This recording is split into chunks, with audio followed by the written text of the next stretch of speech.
देखो भाई, आज हम बात करेंगे ईएनटी में आने वाली बीमारी। ई का मतलब ईयर, मतलब कान, एन का मतलब नोच, और टी का मतलब थ्रोट, मतलब नाक, कान, गले में जो बीमारी आती है उन बीमारियों के बारे में बात करेंगे। और सबसे पहले ये बीमारी CSOM। CSOM का मतलब होता है क्रोनिक सपोर्टिव ओटाइटिस। मतलब सपोर्टिव में सुपोरेटिव, ओटाइटिस का मतलब है कान में इन्फ्लामेशन, इन्फेक्शन, ऐसा समझ। अब इसकी डेफिनेशन पे चलते हैं। क्रोनिक सुपो है ये, सुपोरेटिव ओटाइटिस मीडिया, फुल फॉर्म होगी CSOM, is middle ear inflammation. ये मिडिल ईयर का इन्फ्लामेशन है। मिडिल ईयर का मतलब है ना तो कान के ज़्यादा भीतर ना बाहर की तरफ, बीच में इन्फ्लामेशन।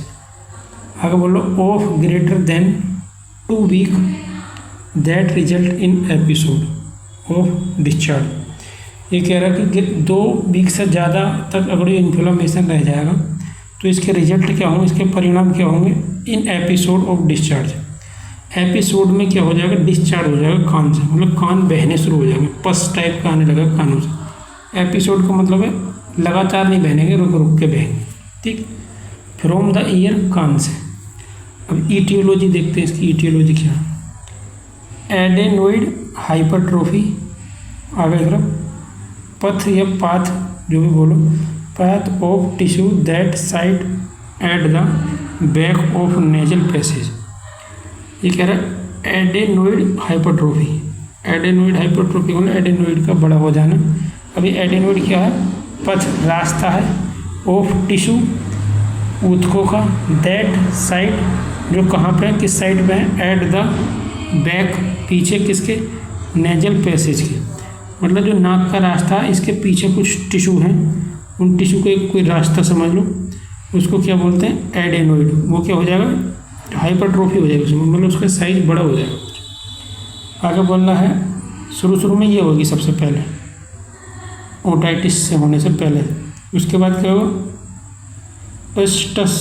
एस्टेचियन tube dysfunction. जो हमारी एस्टेचियन ट्यूब है वो क्या है, उसका जो फंक्शन करने का तरीका है वो गड़बड़ हो जाएगी, उसमें डिसफंक्शन हो जाएगा। अब बोला वे, रास्ता, that connect the middle ear, जिसका रास्ता किससे जुड़ा, मिडिल ईयर से, to the throat, help in the balance air pressure. इसका रास्ता मिडिल ईयर से गले तक जुड़ा है, जो कि किस में मदद करता है, बैलेंस बनाने में, किसका, एयर प्रेशर को, ठीक है ना। अब इसके बाद क्या है जी, इन्फेक्शन डिसीज।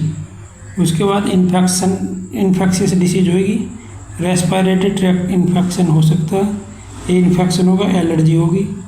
फिर बोला परफोरेशन होगा किसका, ऑफ द टिम्पैनिक मेम्ब्रेन। ये कान में रहती है टिम्पैनिक मेम्ब्रेन, इसमें परफोरेशन हो जाएगा, मतलब कि ये फट जाएगी एक तरीके से, ठीक।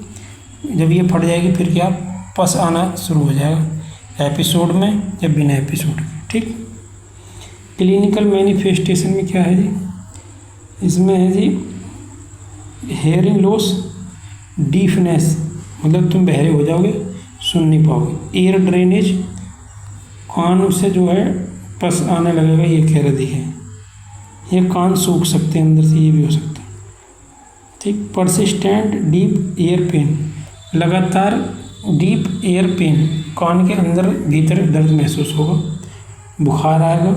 डेवलपमेंट ऑफ बैलेंस प्रॉब्लम, जो तुम खड़े होने के लिए तुम्हारा बैलेंस बना पाते हो, उसमें क्या हो जाएगा, प्रॉब्लम आएगी। वर्टिगो बोलते हैं, गोल गोल चक्कर से आएंगे, जैसे कि कुछ लोगों को कार में बैठने से या बस में बैठने से, यात्रा करने से चक्कर आते हैं ना, गोल गोल ऐसा लगता है घूमनी सी आ रही है, वो वही। फिर बोला टेंडरनेस ऑफ मैस्टोइड, जो मैस्टोइड है उसमें क्या है, टेंडरनेस आ जाएगी, ये शायद कोई मसल है मैस्टोइड। आगे हो जाएगा फिर टिनाइटस हो जाएगी, ये कोई बीमारी, मैं नहीं जानती इसके बारे में क्या।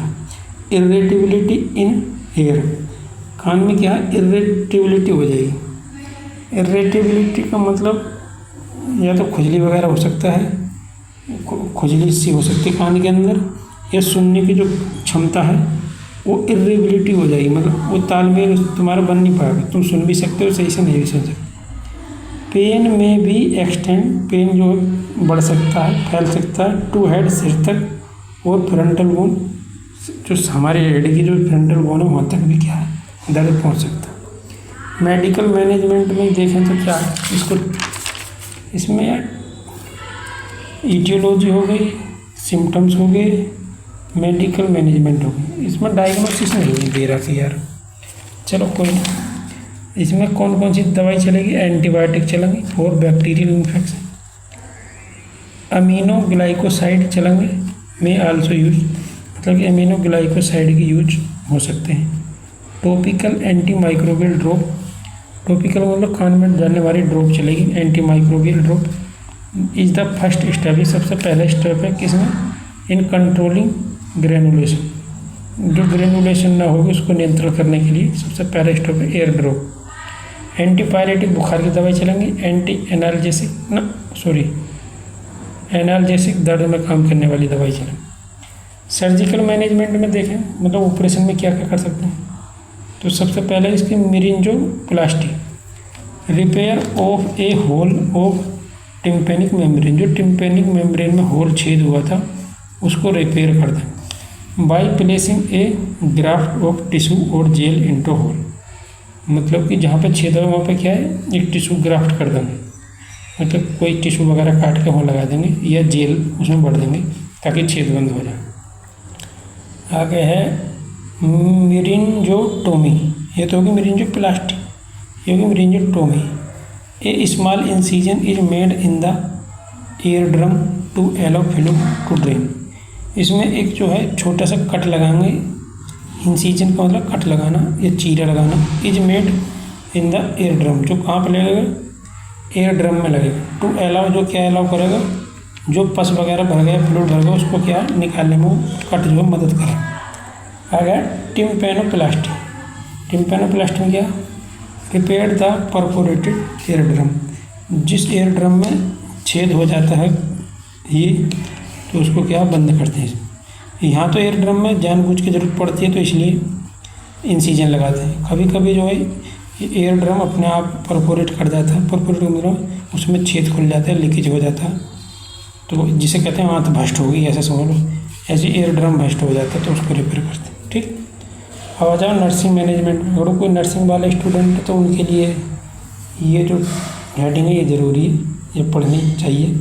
Assess and document the location, intensity and frequency of pain, assess का मतलब आकलन करो, एंड डॉक्यूमेंट और उसको लिख लो, डॉक्यूमेंटेशन करो उसकी लोकेशन की कि कान में कहाँ पे दर्द है, इंटेंसिटी कितनी पावर का दर्द है, और फ्रिक्वेंसी ऑफ पेन बार बार पेन कितनी बार हो रहा, दिन में 24 घंटा लगातार हो रहा, कैसा दर्द। ऑब्जर्व द एयर कैनाल, जो कान की कैनाल है उसको ऑब्जर्व करो, फॉर इन्फ्लेमेशन, इन्फ्लेमेशन के लिए उसमें देखो कितना इन्फ्लेमेशन है। Hand swelling and tympanic membrane, और स्वेलिंग एंड टिम्पेनिक मेम्ब्रेन देखने किसके लिए, रेडनेस कितनी आ गई उसमें उसके लिए। गिव एनाल्जेसिक दर्द की दवाई दो, सच एज एसिटामिनोफेन, जिसको पैरासीटामोल बोलते हैं, अमेरिका में इसको एसिटामिनोफेन बोलते हैं, जबकि यूनाइटेड किंगडम और इंडिया वगैरह में इसको पैरासीटामोल मिलता है। यूज एनाल्जेसिक एयर ड्रॉप्स, इसकी एनाल्जेसिक दर्द की ड्रॉप डाल सकते हैं कान। अप्लाई हीटिंग पैड, गर्म पैड लगा सकते हैं, और वार्म वाटर बोतल लगा सकते हैं कान के आसपास। ऑब्टेन पेशेंट की ओटोलॉजिक हिस्ट्री, मरीज की जो ओटोलॉजिक हिस्ट्री है वो ले सकते हैं, such as previous ear infection, कि पहले कोई कान में इन्फेक्शन तो नहीं हुआ था तुम्हारे, ये पूछ सकते हैं मरीज से। एक्सपोजर टू वाटर, या कान से कोई, कान में पानी तो नहीं गया था इसका मतलब ये हो सकता है, ये कान से कोई पानी टाइप का बहा तो नहीं था बाहर, सर पस बन जाता उस टाइप। एलर्जी खुजली तो नहीं हुई थी कान में कभी। फिर अगर देखो यूज ओ एयरफोन, ये ओ एयरफोन कुछ कान में आवाज़ सुनने की होती थी, क्या बुढ़े लोग लगाते हैं उस time. Perform an otoscopic examination, perform करो क्या otoscopic examination. Administrator antibiotic, antipyretic and anti inflammation drug, मतलब कह रहा है एडमिनिस्ट्रेट को मतलब मरीज को खिलाओ एक दो, कौन सी दवाई, एंटीबायोटिक बुखार की दो, बैक्टीरिया को मारने की दो, बुखार कम करने की दो, मतलब टेम्परेचर कम करने की, इन्फ्लामेशन की ड्रग दो, as order to prevent infection, जो कि क्या है, इन्फेक्शन को रोकना। एलिमिनेटेड एलर्जेंस, एलिमिनेट करो या मार दो किसको, एलर्जेंस को, एंड अपर रेस्पिरेटरी इरिटेंट को, सच एज जैसे तम्बाकू हो, स्मोक हो, डस्ट इरिटेंट ईटीसी, इनमें से मतलब कुछ भी हो उनको क्या नष्ट कर दो। एंड एनकरेज करो ऑप्टिमल न्यूट्रिशन, खाने के लिए अच्छी चीज़ को एनकरेज करो, आराम करने को बोलो और एक्सरसाइज करने को बोलो मरीज़। यूज सिंपल लैंग्वेज, मरीज़ के साथ सिंपल लैंग्वेज यूज करनी है, ऐसा नहीं है मरीज़ बोल रहा है हिंदी, तुम इंग्लिश में बकचोदी कर रहे हो तो तुम सही नहीं कर रहे हो। अब अगर एंड शॉर्ट सेंटेंस, और छोटे सेंटेंस में बातचीत करो मरीज से, ऐसे नहीं है पूरी कहानी बोल दी फिर तुम मरीज से चाहो कि हम पूछें उसका जवाब दे तो वो नहीं दे पाएगा। यूज बोर्ड्स, कंप्यूटर्स और अदर राइटिंग टूल्स, मरीज को समझाने के लिए भी सुनाई वगैरह हमारी तो तुम बोर्ड पे लिख के बता सकते हो, एक कंप्यूटर को डिस्प्ले बड़ा मॉनिटर उस पर कुछ ग्राफ बना के समझा सकते हो या लिख के, ठीक। फॉर बेटर कम्युनिकेशन, ताकि मरीज तुम्हारी बात सुन सके और समझ सके। इन सीवियर केस, जब उसके कान की ज़्यादा हालत ख़राब होगी उस केस में। तो इसमें हमने नर्सिंग मैनेजमेंट देख लिया, सर्जिकल मैनेजमेंट देख लिया, डेफिनेशन देख ली, ईटियोलॉजी देख ली, क्लिनिकल मैनिफेस्टेशन देख ली, मेडिकल मैनेजमेंट। इसमें डायग्नोसिस नहीं है, मतलब कौन कौन सी जाँच करवाएंगे, इसमें ज़्यादातर CT स्कैन करवाएंगे, ठीक है ना, और CBC वगैरह करवाएंगे, कितना इन्फ्लेमेशन वगैरह। अब वीडियो भी बंद करते हैं, ठीक, फिर बनाएंगे दूसरी।